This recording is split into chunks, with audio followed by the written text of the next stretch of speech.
ಎಲ್ಲರಿಗೂ ನಮಸ್ಕಾರ. My food and spirituality ಚಾನಲ್ಗೆ ಸ್ವಾಗತ ಸ್ನೇಹಿತರೆ. ಸರ್ವಮಂಗಳ ಮಾಂಗಲ್ಯೆ ಶಿವೆ ಸರ್ವಾರ್ಥ ಸಾಧಿಕೆ ಶರಣ್ಯೆ ತ್ರ್ಯಂಬಕೆ ಗೌರಿ ನಾರಾಯಣಿ ನಮೋಸ್ತುತೆ. ಸ್ನೇಹಿತರೆ, ಎಲ್ಲರಿಗೂ ಶುಕ್ರವಾರದ ಶುಭಾಶಯಗಳು. ಇವತ್ತು ನಾನು ಒಂದು ಅದ್ಭುತವಾಗಿರುವಂಥ ಶ್ರೀ ಜಗದ್ಧಾತ್ರಿ ಸ್ತೋತ್ರವನ್ನು ಹೇಳ್ಕೊಡ್ತೀನಿ. ಜಗದ್ಧಾತ್ರಿ ಅಂದರೆ ತಾಯಿ ಪಾರ್ವತಿ ದೇವಿಯ ಒಂದು ಅವತಾರ. ಈ ತಾಯಿ ಜಗಜ್ಜನನಿ ಆಗಿರೋದ್ರಿಂದ ಜಗದ್ಧಾತ್ರಿ ಅಂತಲೂ ಕರೀತಾರೆ. ಹಾಗಾಗಿ ಆ ಒಂದು ಅದ್ಭುತವಾಗಿರುವಂಥ ಒಂದು ಸ್ತೋತ್ರವನ್ನು ಹೇಳ್ತೀನಿ.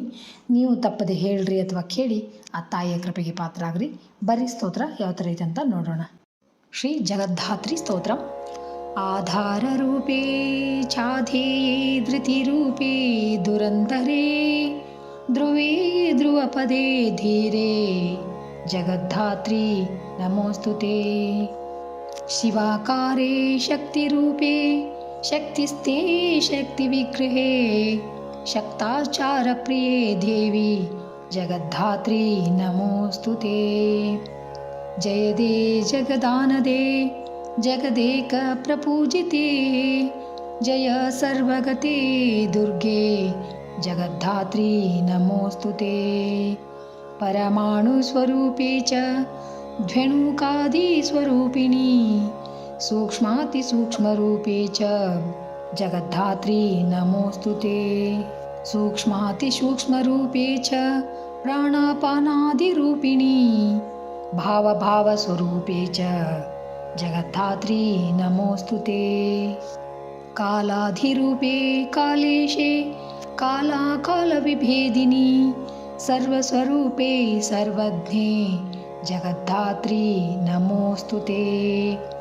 ಮಹಾವಿಘ್ನೇ ಮಹೋತ್ಸಾಹೇ ಮಹಾಮಾಯೇ ವರಪ್ರದೇ ಪ್ರಪಂಚಸಾರೇ ಸಾಧ್ವೀಶೇ ಜಗದ್ಧಾತ್ರಿ ನಮೋಸ್ತುತೆ.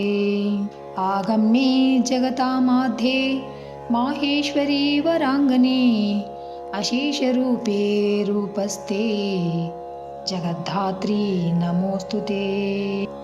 ದ್ವಿಸಪ್ತಕೋಟಿಮಂತ್ರಾಣಾಂ ಶಕ್ತಿರೂಪೇ ಸನಾತನಿ ಸರ್ವಶಕ್ತಿಸ್ವರೂಪೇ ಚ ಜಗದ್ಧಾತ್ರಿ ನಮೋಸ್ತುತೆ.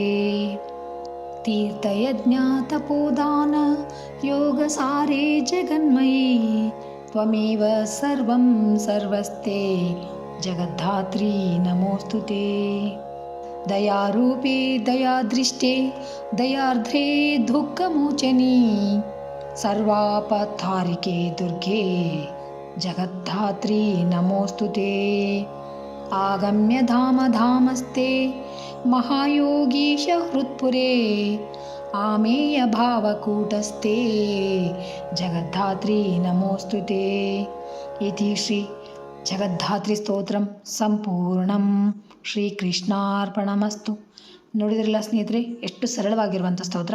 ನೀವು ಹೇಳಿ ಆ ತಾಯಿಯ ಕೃಪೆಗೆ ಪಾತ್ರ ಆಗ್ರಿ. Thanks for watching. ಎಲ್ಲರಿಗೂ ನಮಸ್ಕಾರ. ಜೈ ಶ್ರೀ ಕೃಷ್ಣ. ಮತ್ತು ಇನ್ನೊಂದು ವಿಡಿಯೋದೊಳಗೆ ಸಿಗ್ತೀನಂತ.